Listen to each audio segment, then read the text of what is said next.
Welcome to another episode of Behind the Wheel. Well, today I'm joined by Todd from, let's call him Orange County, California. Um, Todd, welcome. I wanted to do this with you for a while, just for the fact that we have our own Twitter battles here and there. You We know, we do. in all fairness, I have not blocked Todd. I don't block anybody actually because I want to get everybody's opinion, good or bad, everybody has their own, and we need to accept all opinions to improve things. So with all that said, please introduce yourself and what you've done before Uber and how long you've been doing Uber, how many trips, etc. Absolutely. My name's Todd. I live kind of the border of Orange County, San Diego County, right near Camp Pendleton. And I've been doing this since 2015. I just crossed about 23,000 rides between all the five apps that I've been on. I've mostly on Uber and Lyft, but during the pandemic, I hustled and I didn't take the time off, and I worked Doordash, Instacart, and Uber Eats, and got over 1,000 deliveries on Uber Eats and Doordash, and over 100 deliveries on Instacart. So I've had my run of all the different apps, and I've had my experiences. I've done 15 different airports in California where I picked up. I've basically Ubered in every city in California from 2018 until 2021. I was kind of on the road, living out of my car in hotels and doing different things. And I was in the Bay Area, I was in the Sacramento area, Monterey, Santa Cruz, Palm Springs, San Diego, and LA. So I've hit every major city in California, and I've experienced the whole gambit of things that you can do in the rideshare industry. Awesome. So you're definitely a veteran then, and you've seen the good, the bad, and the ugly, I call it. But with you, I don't think there is ugly. No, it's Uh, it's all roses over here for me. yeah. No, I get it. Look. As I said, we present all opinions and then let the audience make up their mind, just like we do on Show Me the Money. I mean, we inform, educate. You take it the way you take it. Exactly. Let's talk a little bit about some topics that the driver community. I mean, there are actually two or three topics that is the that's been going on. Complaining has been going on about these issues, and you have a different view or opinion about all these things, right? Correct. I do. So one of the top issues in the driver community, as I was with Uber executives on Monday or a few days ago, and a lot of people said, well, what about pay? What about pay? What about pay? Everybody's complaining that they're not getting paid, and I agree, it's less. As far as personally I'm concerned, it's less. But we can't go back to 2016, 2015, 2017. It's a completely different dynamic. But let's talk a Correct. little bit about pay. What is your opinion of pay? Are you making the same money you were making in 2018 when you started? I did a little research on this earlier this year, and I sent you the screenshots of it and everything. And if you take 2018, 2019, 2021, and 22, and you look at my metrics, rides per year, miles per year, dollars per mile, dollars per ride, every single year, my metrics have gone up. Okay. Now, obviously, you get better as a rideshare driver and you pick better rides. You learn the system better as you get more experience and whatnot, and that's going to be part of the deal. But when everybody's talking, these are pay cuts, these are pay cuts, these are pay cuts.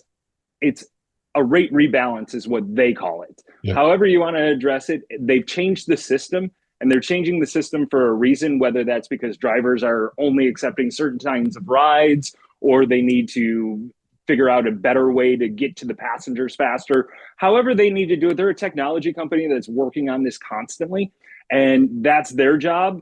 Our job is to run our own business, which is a big issue that I have with all the thing, but we'll talk about that later. Pay wise, though, what you have to look at, Yeah. my metrics have Well, gone I up every mean, year. look, as I said, that's your opinion, obviously, and you have Correct. the numbers to prove it. I mean, but that's in your specific case in one city, right? And Correct. there could be people who are making less money. I mean, we're not going to There question. are. And let me go on a bigger scale then, not just what I do. Yeah. From a bigger scale, what I did when I went full time with this job to see if it was going to be a long term thing. Yeah. I looked at what if I did not have Uber and I wanted to do a job similar to this, Yeah. how would I do it and what would I do? If I don't have the capital, like Trent, you were talking to Trent, you had a great episode with Trent a couple of weeks ago where he talked about he needs $10,000 to get a license and his commercial insurance is $4,000 a month or whatever it may be, all that stuff. If I don't have that, I'm going to be a shuttle bus driver. Yeah. I'm going to be a city bus driver. I'm going to be a school bus driver. I looked at what all of these things pay, and they pay exactly what you think they would pay, about $18 to $22 an hour. Yeah. You look at Alto, the first employee rideshare company. Yep. They're paying about $18 to $22 an hour before tips. Yep. All of those employee companies, you have to pay taxes on zero expenses because they're paying for all of your expenses. Yep. So when you take that 25% or so out, when you figure in taxes, now you're looking at about the $16 to $18 range for what somebody doing this job without Uber's platform. Right. And so the fact that I can make oftentimes double, even triple that on busy nights and I can do it on my own schedule, it was a no-brainer. Yeah. That's where my earnings, I'm fine with the earnings, because if I didn't have Uber to make money whenever I wanted, with nobody telling me when to take vacation, nobody telling me when I can't work. This morning I got up at 2:30 in the morning and started working, because last night I went to bed at 7:30 because I was tired by the time I got done with my 10-hour shift. Yeah. So having that ability and not having to work for somebody for about the same amount of money is worth its weight in gold to me. And I think that's the way it is for about 3 million other people in the US that have started doing this, and they see that and they don't want a boss and they want to be happy and they want to work whenever they want. And then the last part about it is the instant pay. If you can get paid the day you are working, Lyft has a direct card, Uber has a direct card. As soon as I drop passengers off, that money is in my account. It's free to transfer that into my main bank account at the end of the day. Like, that ability is something that a guy working at McDonald's, a guy working at Panera, a lady working in a restaurant or whatnot, they don't have these abilities. And we have all that at our fingertips, and that's provided for us from Uber and Lyft by a platform. And to me, that's just awesome, and it's a fantastic way to work, and it's just something I love to do. Yeah, I mean, that comparison that you brought up, I think is pretty valuable to our audience, for the fact that I've raised this issue on Show Me the Money multiple times, and I said, our driver expectations are too high for what they are doing, right? This is not a knock on people. I mean, there's 3 million in the US, 6.5 million globally doing this on the Uber platform. And you can't blame them either, because when a lot of the folks who have started, with the amount of turnover, people started during the end of the pandemic when the recruitment was at its highest. The earnings were at their highest because they were paying people $10, $20 a ride to just go out and work again because they needed drivers. They were taking a 10% take rate in 2020 because they were paying out so many bonuses and whatnot. Yep. So the expectations started off so high. You have to think about, again, like I said, what would it be if you didn't have Uber and you were going to do this on your own? Yeah, it brings things back to reality. Look, that part I agree with you. That I think, I don't think drivers should compare themselves to a unionized UPS driver with all the benefits. I think they need to think about it differently. But you brought it up, take rate, right? That's the second hot topic in the community. Now, I get a lot of heat when I talk about this, and you know me. I mean, I'm not a Uber lover. I mean, I'm a skeptic at best, right? And I'm not a hater either, because I think they've created this gigantic economy. I mean, really, in the last quarter, literally, Uber put $16 billion in drivers' pockets. That's a lot of money going into the economy, right? However, they're a company that they have been on a trajectory, as far as their take rates are concerned, to go continuously higher. So in 2019, if you look at their earnings reports, take rate was 9. Now we're hovering around 29, right? The only way that's going to happen is raise the fares for the passengers, obviously, to a point, because there's elasticity there, and then lower the rates. That's what a lot of drivers think, that, I'm only making 40% of what the passenger is paying, right? I think there's many ways to skin a cat. So for all the cat lovers, nothing to do with cats, but I'm just kind of thinking that if Uber was taking 50, 60, 70% of every fare, their stock would be like 300 as opposed to 50. Correct. Okay. But that's not a financial show. So let's talk a little bit about take rates. Do you think what Uber is taking from you since 2019, since you converted to full-time, has gone up?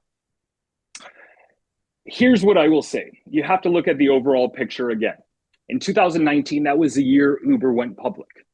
The year Uber went public, they gave out for every driver that had over 5,000 rides, they gave $1,000 to. I was one of those drivers. And any driver who had over 10,000 rides got a $20,000 check.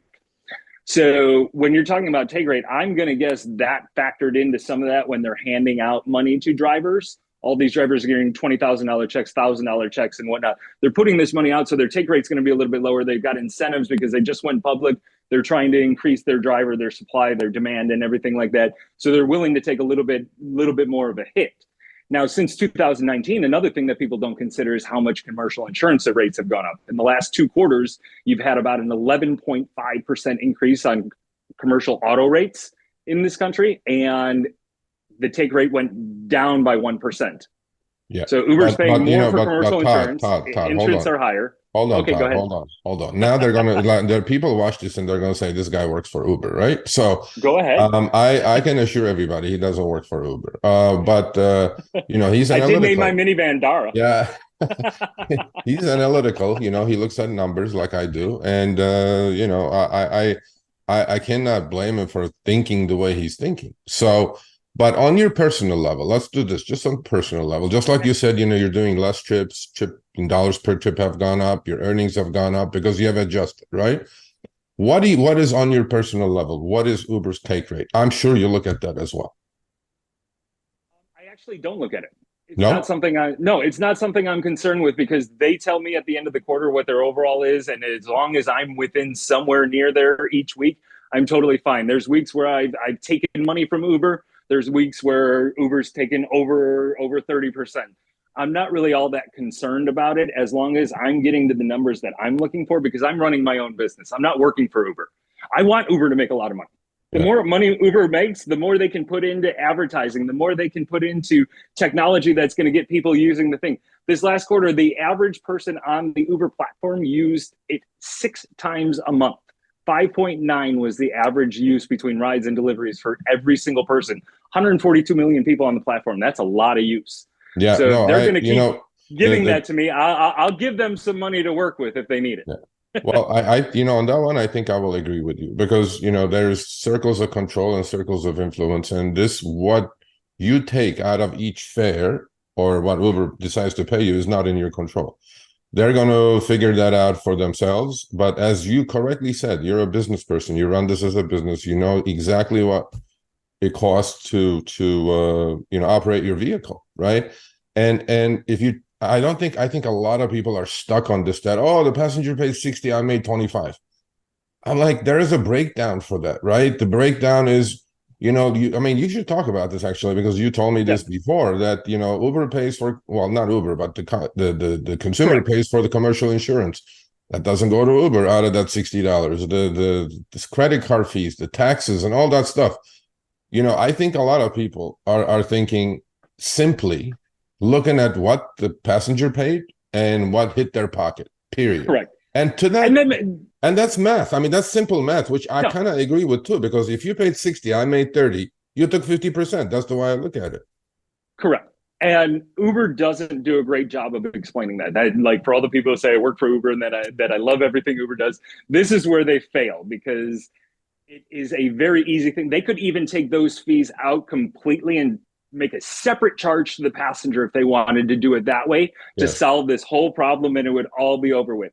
Because let's say the ride is 100 and you get 50 and Uber says their take rate is 28%. So that means we got $22 left, right? Yep.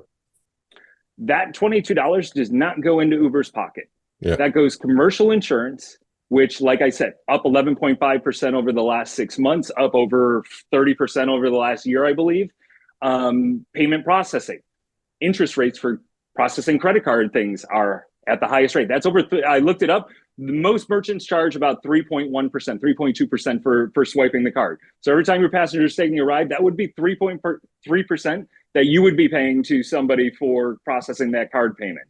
When you go to an airport, $4 goes at San Diego. When you drop off, it's $4. When you pick up, it's $4.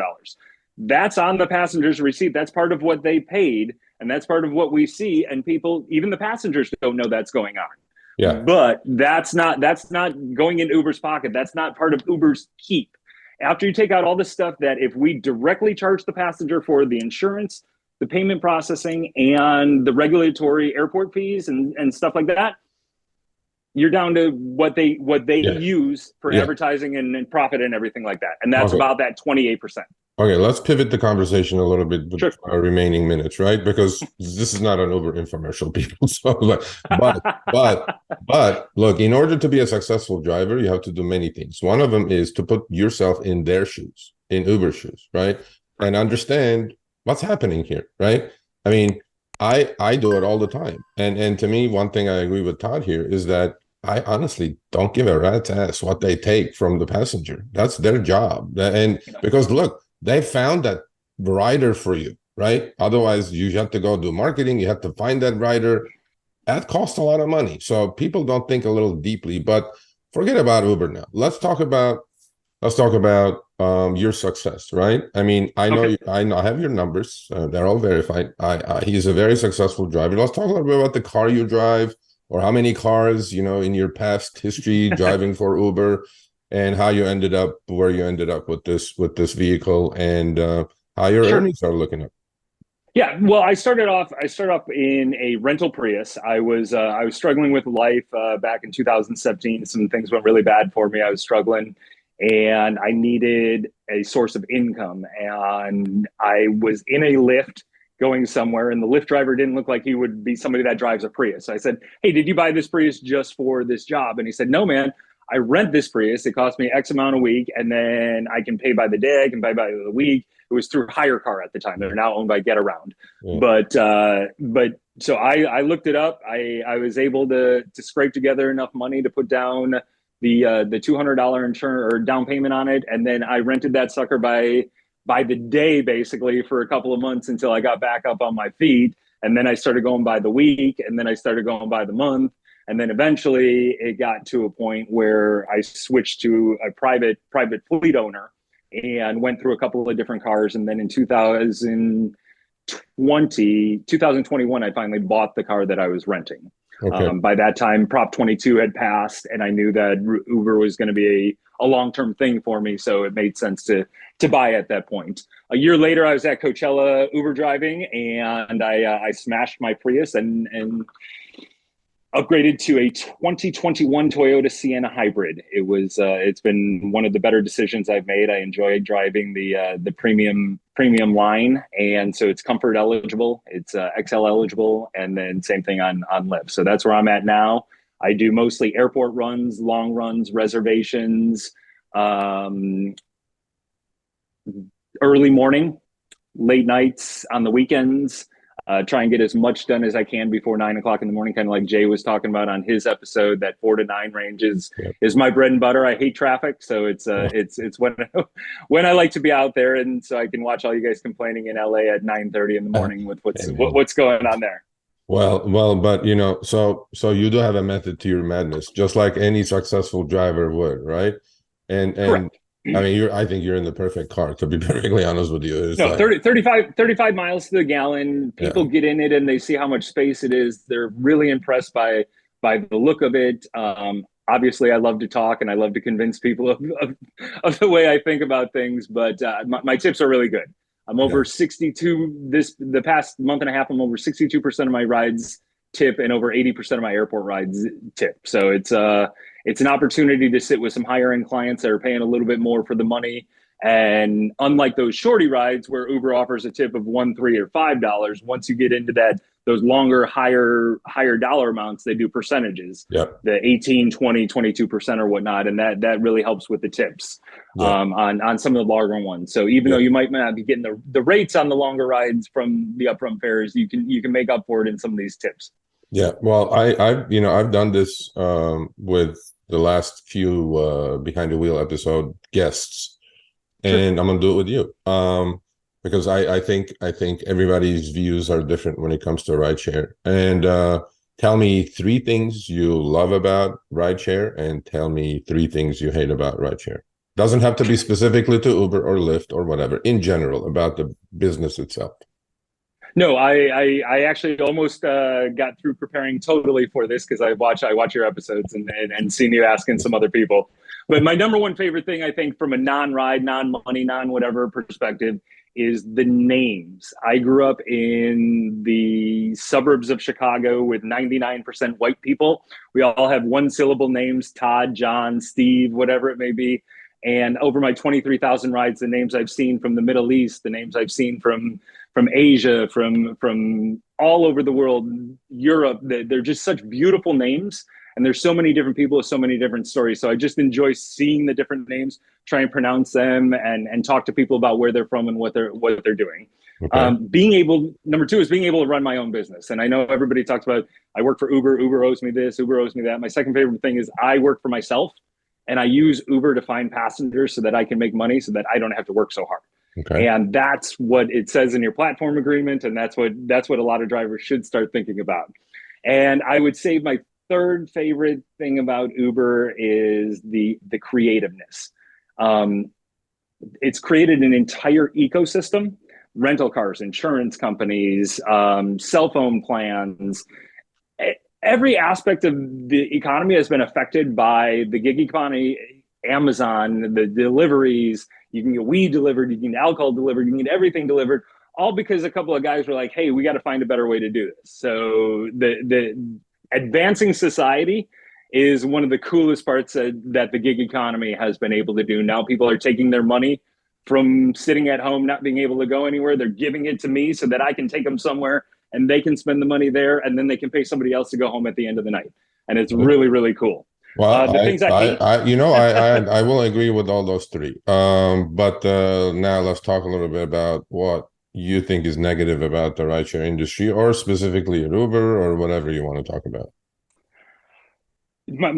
Probably my number one is an app specific thing. I hate the fact where they put the go offline button on both apps that make it so difficult to go offline. We have 3 million drivers now. I know maybe at the beginning trying to trick people to staying online a little bit longer might be part of the psychological mentality that they were working with. But you got plenty of drivers now. Let us go offline without accidentally accepting a ride or having to swipe up on a screen and then swipe over and then confirm that we want to go offline.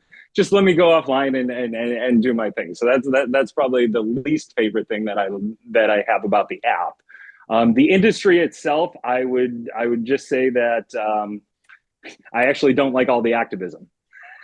I know people are going to get mad about this. No. I don't like time and mileage. That brings us back to the taxi world.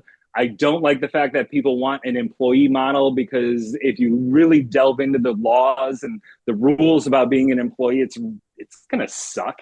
And I don't want that at all. I love being able to just turn it on and off and work whenever I want. And then probably the third thing, I don't have a third thing. No, okay. I can't come up with the third thing, sir. Look, it's fine. But as you know, right? This past week, many things were announced. For Uber. I mean, look, you cannot deny that your last ride could be your last ride, right? I mean, you could get fired, you could get deactivated, right? And there was no protection until, hopefully, we'll see how that works, because somebody writes code somewhere. The application of that to the real world is a completely different thing. But I think those were good things that they announced, right? As far as protections from unjust deactivations. I mean, do you like the part that they can literally willy-nilly just fire you? I mean, is that something you're okay with you? I don't think it's as big of a deal as you guys make it out to be.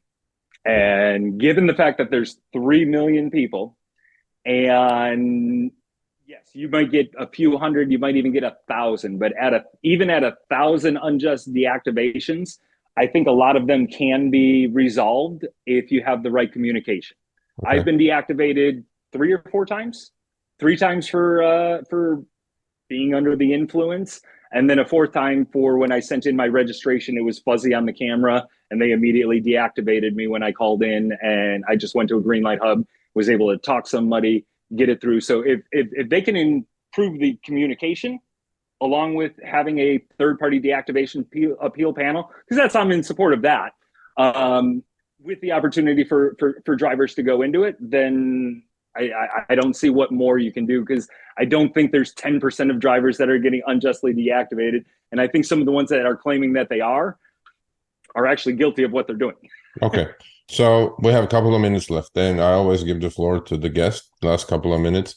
Give us some advice. Give our viewers your summary, advice summary, basically, like, because this is all about learning, right? And you learn, you paid your dues, you're still learning. Learning doesn't stop as far as I'm concerned. I'm an 8-year driver. I'm still learning, adjusting, zigging and zagging, right? Because what you put into it is what you're going to get out of it. I mean, there's no ifs and buts about it. Nobody's going to give you anything for free. So give us a little advice, couple of minutes of advice to our audience. I think the advice that I would say is, I have a background in sales, and I was never really all that good at closing sales. I didn't sell millions of dollars worth of stuff, but every sales job that I had, I was a product expert. I knew everything about the product that I was selling. I knew everything about what the product did, who it affected, the studies behind it, and everything. And that's what I've kind of done with RideShare. I look at my platform agreement. I know exactly what my relationship between me and Uber is. I understand what my relationship between me and my customer is. I understand what I can get in trouble for, what I can't get in trouble for. I understand how I'm paid. I understand what I'm going to do with my day and how I'm going to get paid. And I have to make the most of that. I don't rely on Uber to cover a $3 deactivation or a cancellation fee or anything like that. I'll give it about 5 minutes of being on the phone. If not, I'm moving on. If I'm on the side of the road turning down rides for 5 minutes to collect $3 worth of cancellation fees, that's bad business in my opinion. So I just move on, go about it. I will go after bigger ones, like $40 surge that I had missing a couple weeks ago. I was on the phone for 20 minutes and I had four messages and I got my $40. Okay. So knowing your business, that's the biggest thing. Knowing your relationship, what you're actually responsible, what Uber's responsible for, and then making the most of it. I go online, just like Trent was saying a couple of weeks ago, I'm online for over 80 hours a week. My active hours are only between 16 and 25 a week. And I spend the rest of the time watching for patterns. When is the surge popping up? Is it school time? Is it early morning? Is it rush hour? Is it when the bars close? At some points, I can even tell you when the restaurants close at 10, when people go home saying they're going to be home at midnight, they leave at midnight. When the bars close at 2, you can always find these patterns of where the surges are, and that's by leaving the app on and paying attention to it. Yeah. I also make myself available. If I'm not doing anything for the day, I'm ready to walk out the door at any second. If a $150 ride to LA pops up, boom, I'm walking out the door and I'm going to do it because it's worth it. If it's $3 ride down the street, no, my acceptance rate's 4%. Yeah. My cancellation rate's 4%. So it's about using the tools that Uber gives you to find customers to the best of your advantage, however you want to do it, not how you think Uber should do it for you. Yeah, well, so that's my biggest advice. You couldn't have said it better. Seriously, I mean, that last 2 minutes of advice is so valuable. So if you guys don't get what he's saying, try it in your city. Maybe you will improve your earnings by even if 10%. It's going to amount to huge sums of money at the end of the year. And this is coming from a very successful driver in California. And okay, Todd, I want to thank you for doing this with me. I know absolutely it's a blast. I always like talking to you, Sergio. We're gonna have lots of fun. Yeah, the Professor Killemeiler is always looking to tell you about it. Yeah, he's in the chat, every show, and he gets a lot of heat. And I'm pretty sure he's going to get a lot of heat for this one. They're going to love me for this one. They're going to love me. But you know what? With all due respect, I appreciate his input, and all opinions are welcome. And thank you for doing this with me. We'll see you around, and be safe out there. You too. Have a great Sunday, Sergio. Thanks for watching this episode of Behind the Wheel on the RideShare Guy. We've been doing these interviews for the past 6 months with very successful drivers from different cities around the nation. Click here for another episode. Make sure you subscribe and turn on all notifications for other episodes of Behind the Wheel, as well as amazing content on our channel.